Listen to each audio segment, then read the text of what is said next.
go to the fort and I actually get to get on court with some of these up-and-coming players, get to coach them, get to train with them, and then get to help some of these kids. So I'm excited to see, how these kids develop. It is definitely fun feeling like I'm the old guy and still kicking the butts, every day. I would love for them to start beating me at some point. I want them to be successful, but they've got to go through me first.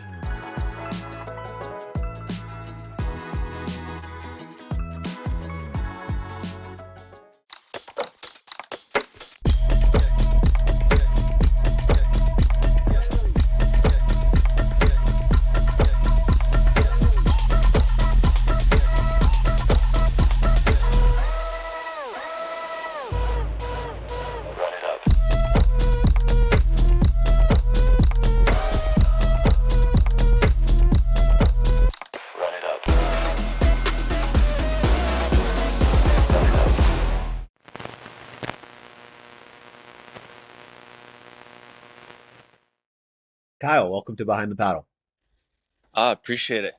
I'm people know your background pretty well, so I don't want to go too deep into kind of like the origin of you getting into pickleball because I think that's pretty well documented.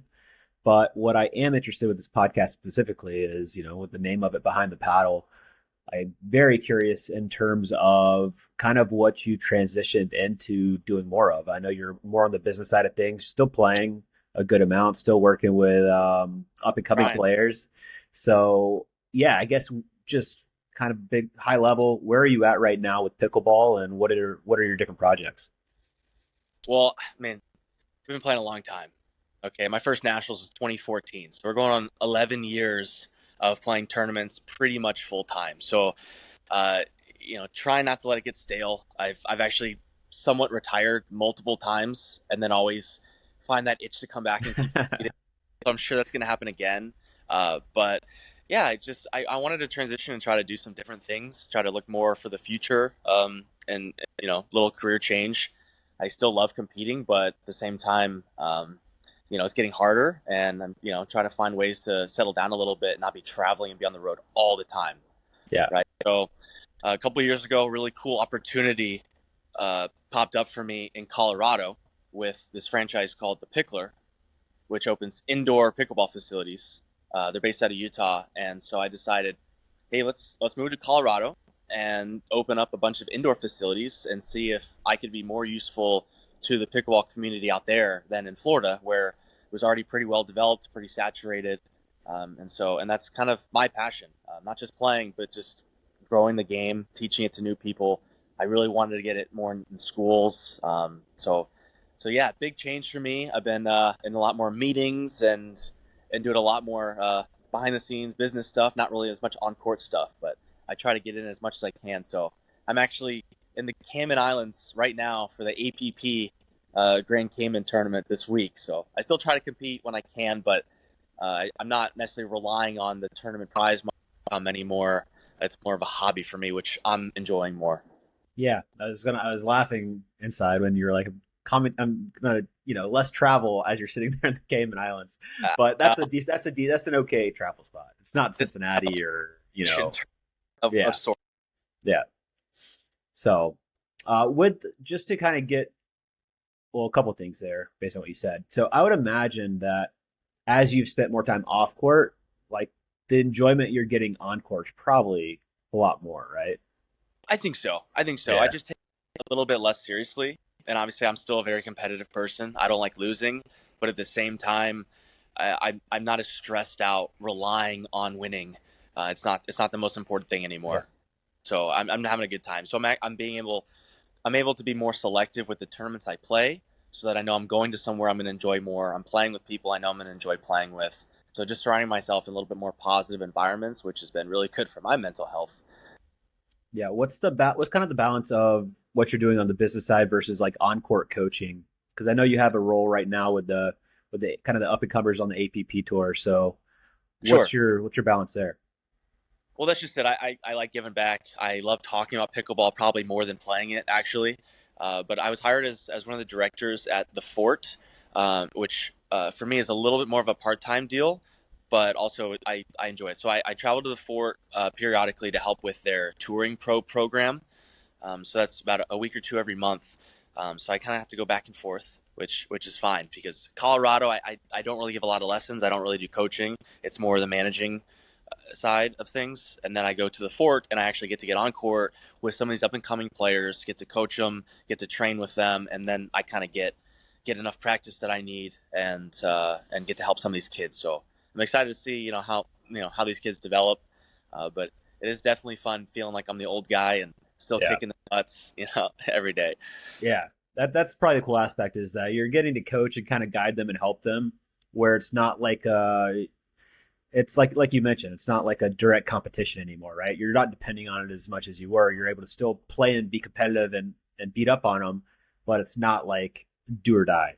I would love for them to start beating me at some point. Yeah. I'm happy. So I'm It's like cheering for it's them. like the child beating the father for the first time, you know? Yeah, exactly. I want them to be successful, Yeah. but got to go through me first. That's right. That's right. In terms of the Pickler in Colorado, what does that look like? I guess one, why did you? So I'm imagining people listening to this podcast are lovers of pickleball. They're interested in the sport and the people behind it and the people that are kind of, building the infrastructure from the ground up in terms of making it a more of a global sport. So in terms of getting in on the facility side with the Pickler, what made that an attractive avenue for you at the time? And if you were to be presented with that same offer now, let's say, fast forward to 2025, you didn't get in when you got in, is it still something that you would do today? Sure, I mean, that's a great question. I had some connections already with the guys who run the Pickler. I mean, I've been in Utah plenty of times. I kind of already knew the owners, Austin George, a little bit, and I had some mutual friends that were already investors. But we got in pretty early, so I was actually, I think, probably the first, if not maybe the second franchise for the Pickler. They had corporate owned in Utah, and they had one location in Colorado. And so I actually moved to Colorado, bought the one location, and then acquired the franchise rights to the state. So I kind of got in pretty early with that. That being said, I've always really wanted to own my own facility. I mean, just for a long time, I've always kind of wanted my own club. And so I've experimented with a little bit in Florida, but just nothing I could own. That was actually mine. I would always get hired somewhere, but I wanted to actually own it, run it, and find a way to actually help build it a little bit more. So I think it was a unique opportunity. I think there's a lot of potential. I think there's a lot of potential in the amateur side of the sport, probably more so really than the pro, to be honest. That's my opinion. And it's just growing so much. And like I said, Colorado I just thought a really cool state. I always would visit there. I always loved it out there. The mountains, very different from Florida. I had some family there, and pickleball was still pretty new. So there wasn't a lot of facilities. I know the weather in Colorado can be a little iffy sometimes. It's beautiful a lot, but it can be really windy. Winter obviously was snow. So I thought, hey, let's go open some indoor clubs. Let's see if I can grow the pickleball community out there, get it more into schools, try to just promote as much as possible. Because I've already seen how much it's grown in Florida from scratch, Yeah, 12, 15 years ago, and the positive impact that has in those communities. And so I thought, again, I could be very, very useful in a different state to help it get started. So that's what I'm trying to do. totally. And so you're going into this, you never having owned a facility, you were hired to kind of run some programming in Florida.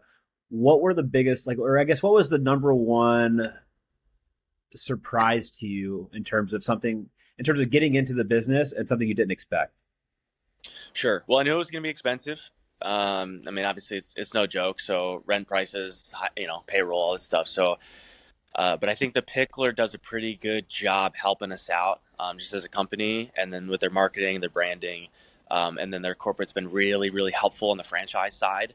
Just making sure all the ducks are in a row. They kind of got all planned out, so it's pretty cookie cutter. Right from the start, definitely there's some growing pains, which is, again, that's probably the thing I didn't expect. Experimenting with a lot of different kind of programming, but it was fun. You try to. I Just like tinker, solving problems. right? I like solving problems. I like puzzles. Yeah. So, you're trying to figure out what works. I mean, a lot of little things from, when do you do the 3-5 open plays? And the Sure. different graphics. So that's simple. I'm not a big math guy. I don't really like going through all the numbers and all that kind of stuff. So we have, accountant. I've got a really good team that helps me. which I wouldn't be able to do without them. I'm just kind of the pickleball mind of it. Yeah. But but yeah, I would say there's just so many more things that go into it. It's hard to describe. It's just meetings after meetings after meetings. But it's fun for me. I'm around a lot of cool people every day. So I wouldn't say that any crazy big surprises, but it's just, I mean, I knew it was going to be a lot of work. More work than you probably thought. I mean, yeah, but like I said, I got a really good team. I got a really good team. So in the beginning, I was a little bit overwhelmed, but Yeah, now I trust delegating a little bit more. So it's sure. not all me, but it's still fun to be able to go to the club every day, and say hi to all the employees and everyone, and jump into the open plays with all the members, and getting Yeah, to know a lot of new people. So yeah, no crazy big surprises, but it's the fun. And fun. Yeah, Colorado, like there wasn't a lot of other facilities, not really a lot of other competition. People just want to be able to play, right? So yeah, when it would snow and all the outdoor courts have snow on them, and the city wouldn't let you shovel, and so they would just be iced over for weeks at a time. There's nowhere to play, yeah, and people just want to play pickleball. So that's all I yeah, want to provide. I want to get more pickleball players addicted to the sport and give them opportunities to play. yeah. Love it. And you mentioned clubs plural. So do you have do you have more than one, or what's the situation in Colorado? So my group, it was myself and a few other guys. We acquired the franchise rights for the state, and actually Southern Wyoming. So the plan is to open a whole bunch of them. So Pickler is a national franchise chain, and so right now we actually have three open and running, in Cheyenne, Loveland, and Thornton, and we have another one opening in Aurora in a few weeks in April. Our grand Nice. opening 18th. Soft opening will be a couple weeks before that. So we'll have four clubs with more underway, with the plans to do about 10 to 15 across the state of Colorado. And with their membership model, I'm pretty optimistic about it. It's one of those where it's all inclusive membership. So you pay a flat rate for the month, and you get four free drill classes a month, free leagues, free tournaments, free court reservations. It's all inclusive, and one membership works at all of them nationwide. Oh, that's clutch. Exactly. So I really got nervous. I wanted to open my own facility, but I was just thinking open up one and I would be there.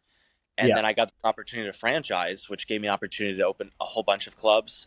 And again, big project, but they make it a lot easier. The fact that they've already done so many, it's very cookie cutter. So the yeah. first one was stressful, and now it's kind of it's getting easier, a little smoother process from here on out, hopefully. And would you based on kind of streamlining that process, would you be open to opening more, maybe outside Colorado or somewhere else, or is that just too much of a Um, project? Well, a lot of the territory's kind of already been claimed, Mhm. but I think I'm probably good with where I'm at. But if opportunities arise, you never know. Sure. What? So you mentioned kind of the cookie cutter stuff and the support you've gotten from the Pickler. How much different? Like, there's a lot of people I know out there that are looking at facilities and getting into it and starting their own, but their own brand. What would you say has been the biggest, or I guess what would be if you were trying to go into it on your own without the Pickler support? How different would that have been? Probably a Uh, little longer very, road, but very, very, very, very different. Like I said, the team is everything. So the guys that I'm working with closely, like my franchise development team, brilliant guys, brilliant guys. We all complement each other really well. We've got like a guy who's just got decades of experience in corporate, affairs. A guy who's got decades of experience in accounting. A guy who's got decades experience in franchising, and I've got a decade in pickleball experience. So I feel like we got a solid team, which that's huge. Um, but also, I mean, location, location, location. yeah. Essentially, if you're in the right spot, and you do everything fairly well, you're going to be fine. Um, so I think that'd probably be the most important thing. Find where it's needed and then go for it. Is that something the Pickler helps with in terms of sourcing locations, or is that based? Yeah, okay, Yeah, corporate does such a good job with that, mapping out the different population densities and demographics and whatnot, and then yeah, finding general areas and area codes where they think one would work, and then also like the timeline of opening them, knowing where to open them at certain times. So sure. one location kind of starts reaching capacity with membership, then we can open up another one 30 minutes away, and that one would be okay. So we're kind of spread out right now, and then we start filling in the gaps eventually, if it's busy. Which Yeah. I mean, some of the clubs are doing really well, so it's exciting. Like, what are we talking about? Like, are we talking courts are full from open to close? Is there an open to close, or like is is it a staff location, that kind of thing? Yeah. Oh, usually like 6 a.m. to 10 p.m. Yeah. Usually, like for example, if the club's in a small town that doesn't really, no one stays out till 10, we might close a little earlier. Downtown, we might stay open till midnight some nights. Sure. But yeah, I mean, the thing with the business models too, you have to understand. I know a lot of clubs are just court resolution fees, and if you Yeah. have thousands of people coming in, that makes sense. But if we're a little bit more, I guess, a little bit more exclusive with the membership model, so we try to keep the memberships a little bit lower, so that people still have opportunities to reserve courts. Because if you get Yeah. too many and they start getting frustrated, they can't reserve courts.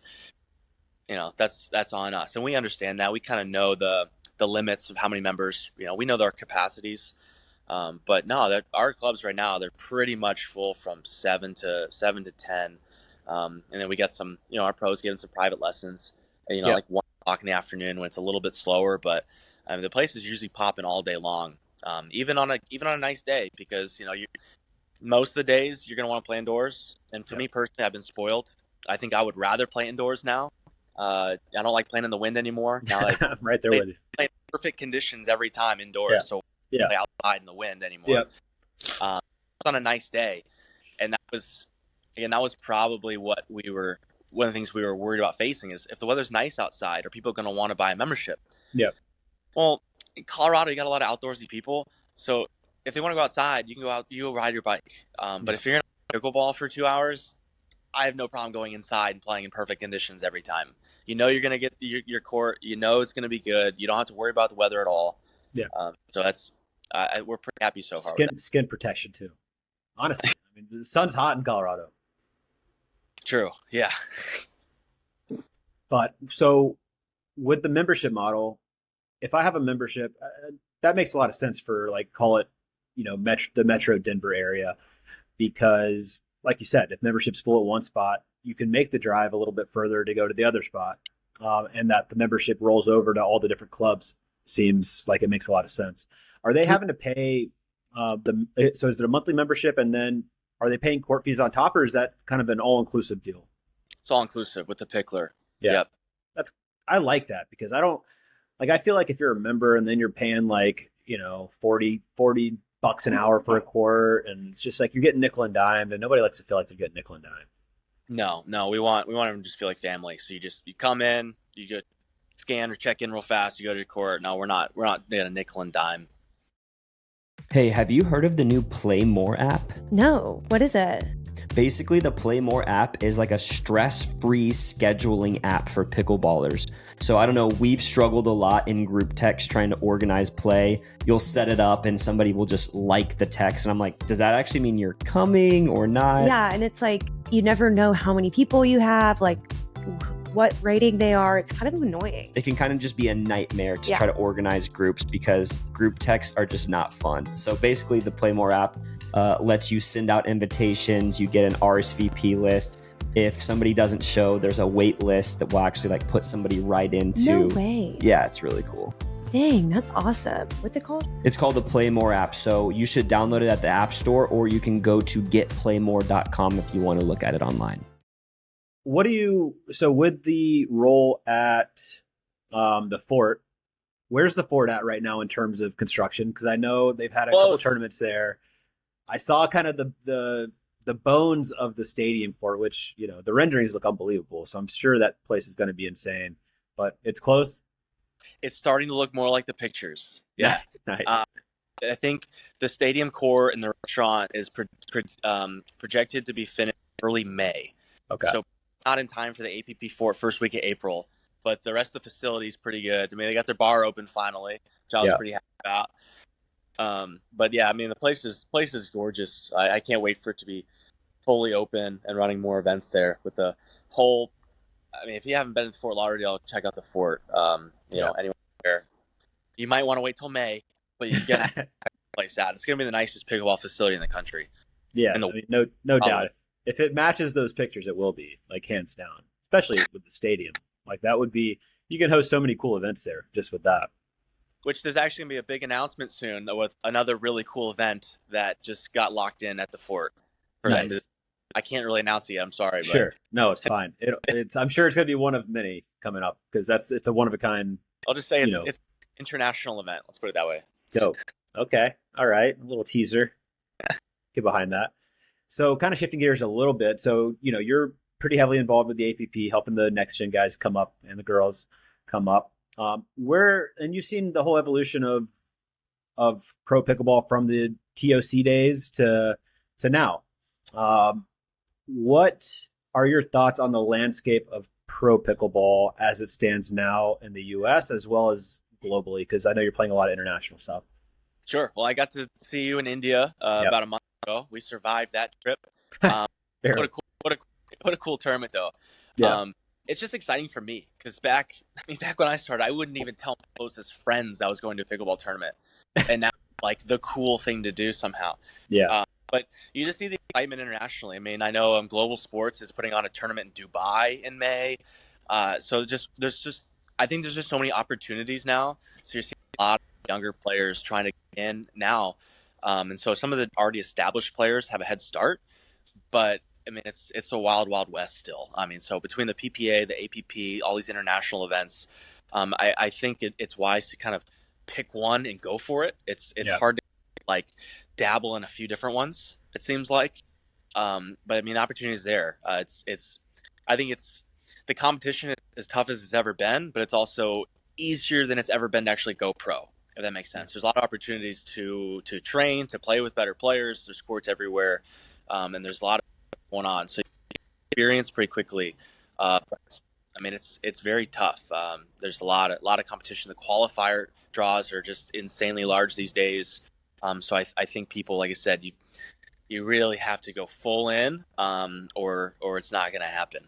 The weekend warrior having a full-time job deal and also trying to play some, like, it's just, those days are going to be, few and far between, I think, for players that can actually make that happen, especially for new players. I think maybe for some of the established ones that have had jobs, like you call it a Matt Wright or somebody like that, sure. But for new players, younger players coming in, I mean, everybody's playing 8 hours a day. It's like, how are you going to maintain that if you have a job? Exactly. And someone like a Matt Wright, he's kind of an outlier, but he has been playing for so long. He played the first Open in 2016. So he's got, like I said, almost a decade of experience already with the right skill set. So, like I said, he's already well established. But some of these new players who need the experience, that's why we're doing what we're doing at the Fort. Because some of these kids, even some of the 13, 14-year-olds, I remember when Annalie Waters was 9. I remember when Dylan Frazier was 14. Like, some of these players, it's just, you just got to put in the time. And so with the Fort, we want to at least give these kids this opportunity. And again, I mean, we're not just building pickleball players. We're trying to build good human beings too. I think kids learn a lot in sports, and so it's, whether they make it pro or not, I think it's still really good for them. But we're going to do our best to make sure that they follow their dreams and they accomplish them if possible.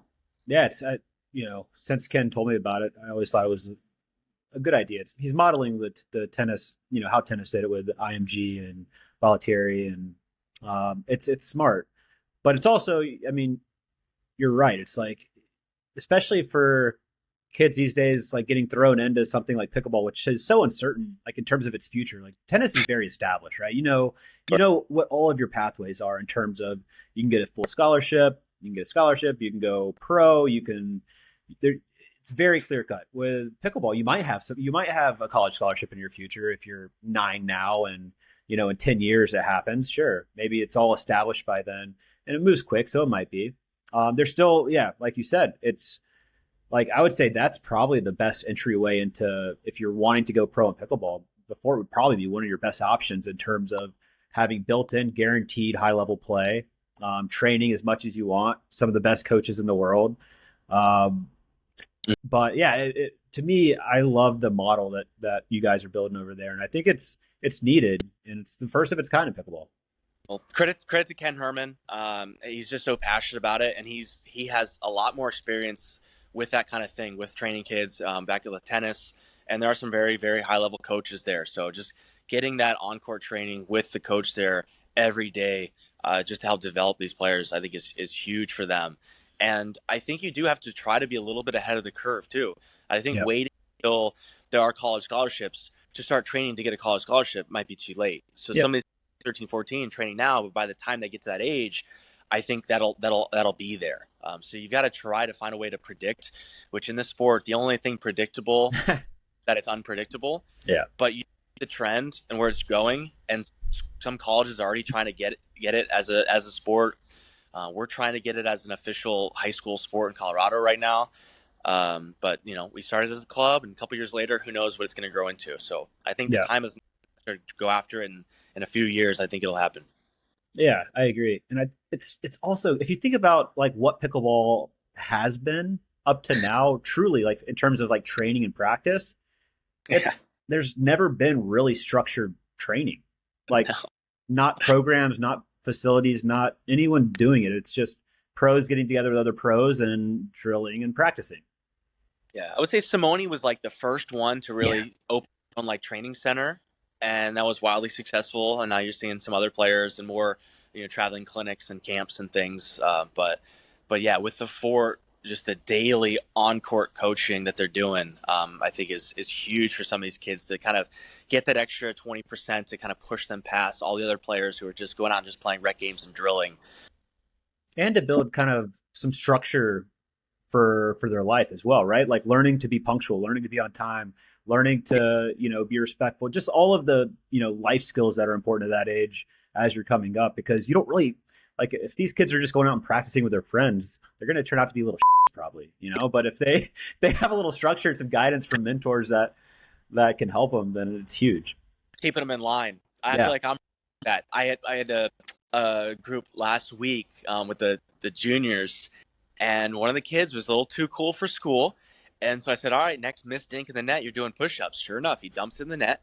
And I stopped play, and I just point to the ground. He's like, wait, are you serious?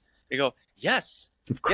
Yeah. Consequence for missing a ball in the net. Get down and do push-ups. So he drops down and,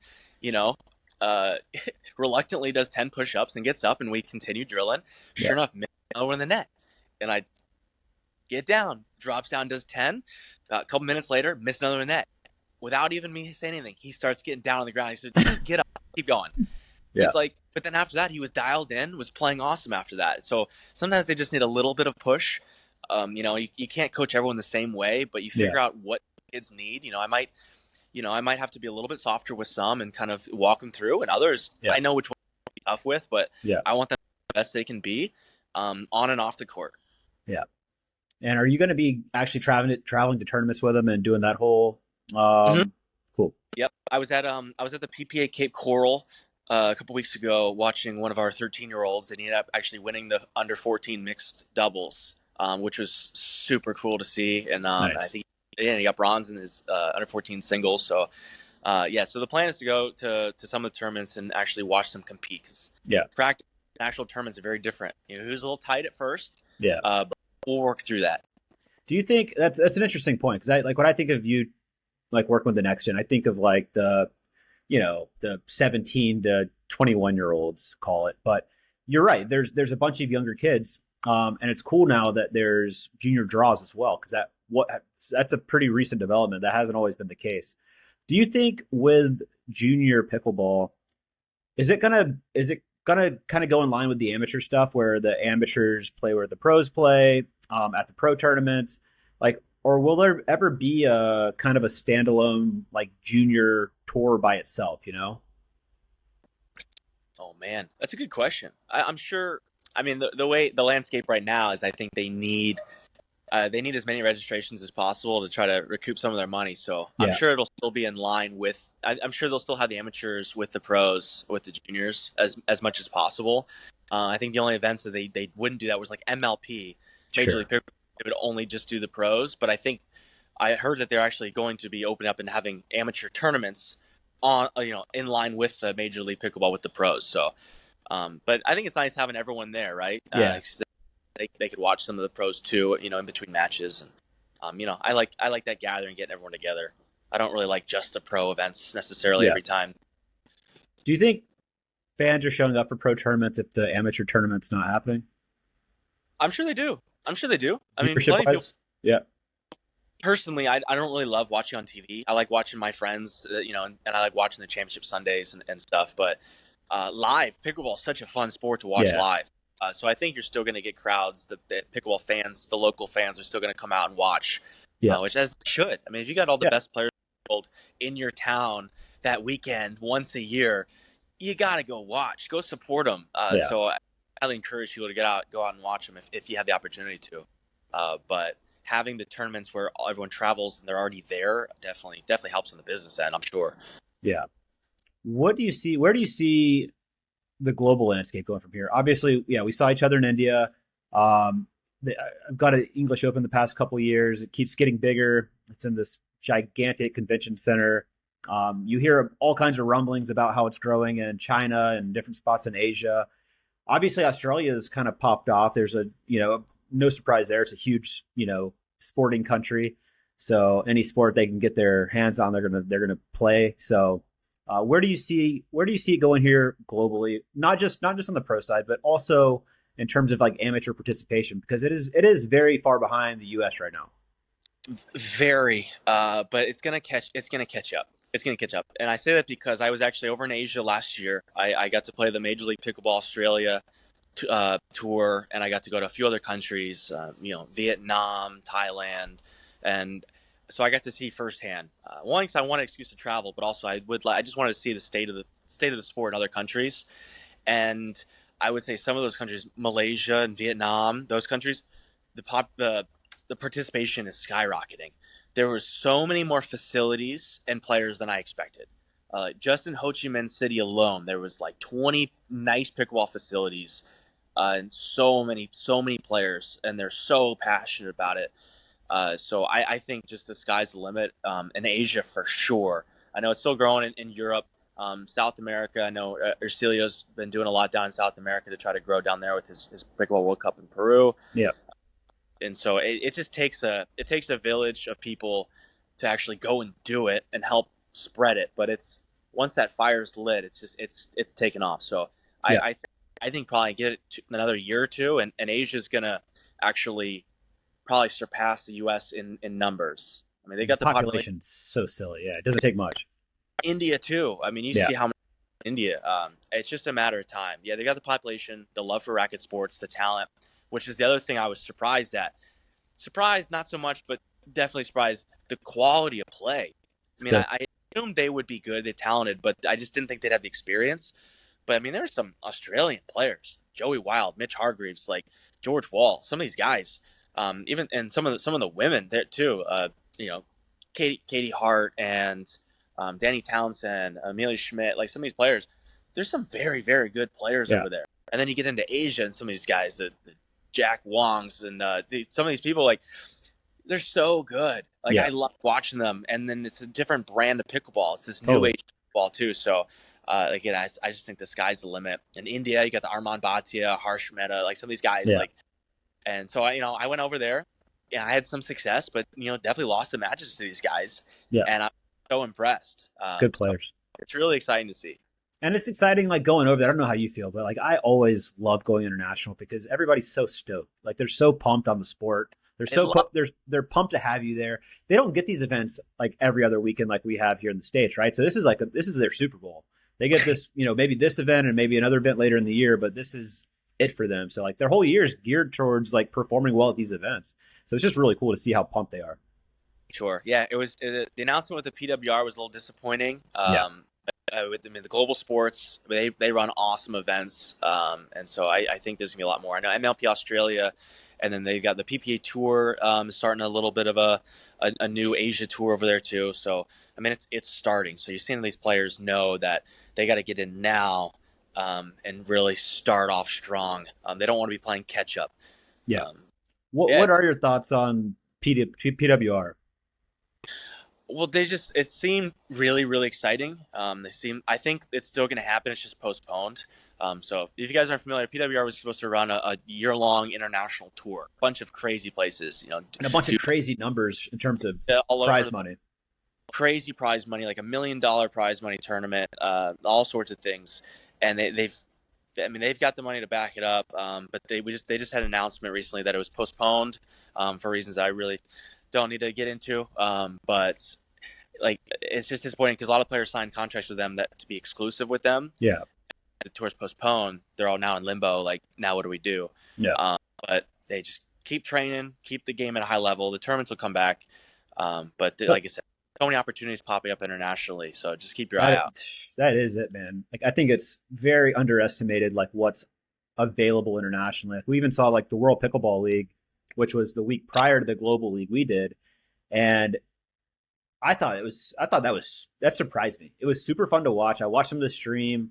Like, you had kind of mid-level, call it mid-level, low-level APP players. Some guys that are getting much better, but it wasn't like it was pro pickleball, but it wasn't like you're not getting the tier 1 pro pickleball. But I didn't care because I found it so entertaining still. The format was timed, which, we've seen some Jan Poppy time stuff in the past, but I liked the format, and I thought the production was really good and the social marketing was really good. And they got paid, I think, anywhere from $5 to $25K to go play that for a week. So there's opportunity everywhere. Sure. And yeah, they're experimenting with stuff. Like I said, the new formats. So they're definitely trying new things, which is exciting. And so they're just going to get better. They're just going to keep improving the events. But yeah, just the vibes are incredible over there. And it's so they're so passionate. So it's just so much fun. Especially if you're one of these young kids who are like, 18, 19, 20 years old, and you're trying to go pro in pickleball, and then you have these opportunities. I mean, I would fly to Brigham City, Utah, and play for like no prize money, $250, and yeah. These kids are flying to Mumbai. Dude, that is like a crazy thing to think about. Is because how old are you now, Kyle? You're not very old. I'm 30 in pickleball years. Okay, so 29, turning 30 this year, which is insane to think. 10 years ago, you were some of these kids' ages, and you were literally playing for, I was a medal. You're dinking for 45 minutes for 1 point and winning. Oh, so fun to watch some of those matches back then. But it is crazy to think about, like, the opportunity. And I hope you're drilling this into the kids at the fort, honestly, because the opportunities they have in front of them right now cannot be understated. Like, the opportunity this time in pickleball, it might not come back to where you can go get 25K for playing a week in India. Like, that might not come back again. So I hope these kids understand the opportunity they have and pursue every opportunity they can, and not go because they don't want to do the travel. Like, just go do everything right now. There's no time like the present. But yeah, I mean, I have the parents of these kids at the fort come up to me saying, "Do you really think it's going to be college scholarships for this?" I said, "I don't know, but your kid loves pickleball. Yep. He or she's very good at it. There's going to be opportunities, but what else would you rather them doing? I mean, they love it. They're passionate about it. And so, we're trying to turn them into professional pickleball players, but also, good professional people. So we'll see. If you also think about, if you got to travel, do it. And I've always been under that impression. I wanted to see the world when at the time, I wasn't going to push it off and procrastinate, that kind of stuff. So yeah, I've been pretty getting in the sport as early as I did. I would not have had these opportunities otherwise. So it's exciting. Yeah, that's all I'm trying to do now is just blend pickleball with travel, help the sport grow, have conversations like this. To me, I was thinking, like, with the next gen players, for the pathways, college scholarship, maybe not. But regardless, you're going to be a very good player if you go through the program at the fort and you stay with it and you train throughout your teens. You'll, like, another pathway I see is, like, obviously you can go to college, learn business, whatever, if you want to, but there's also going to be plenty of opportunities. Just like you said, the amateur side of pickleball is not ever going to go anywhere. In my opinion, it's too accessible. It's too easy to play. It's too fun. There's too many facilities now, thanks to you, but they will have an opportunity, whether it's running facility, whether it's coaching, whether it's, playing collegiately, whether it's playing professionally. There's just stick with the sport. Be really I've gone all in from the sport much after you did, but since 2020, I have only done pickleball and have tried to just add value to the community, like you're doing to the Colorado community. Talk about pickleball on podcasts, play, post some random stuff on social, some controversial stuff, but just like add value to the community so you're opening up conversations. And I think if you just do anything like that consistently over the course of years, you're going to have so many opportunities that come up. So I'm excited for what you're doing down at the fort. I think it's really cool what you're doing, building pickleball in Colorado and still getting to play some and beat up on people internationally. So really appreciate you kind of sharing your story, Kyle. Any kind of last words on where people can find you or advice? Sure. Yeah. Well, Instagram, kyleyates.pb. But keep your eye out for a signature paddle coming out soon. Hoping to release it at the U.S. Open this year. Possibly my last pro U.S. Open. And that's kind of where my career really started. So running it back with Dave Weinbach. Oh, love it. That's sick. Age. So kind of try to get the boys are going to be back in town. Love it. So look out for that. I want lots of dinking, lots of lobs. I want lots of Badger come-ons. Yeah, chest bumps. And I want you guys to play alt-off in some form or fashion. Oh, that'd be loud. That would be fun. I appreciate it. Yeah, thank you, man. And talk to you later. Yeah, thanks.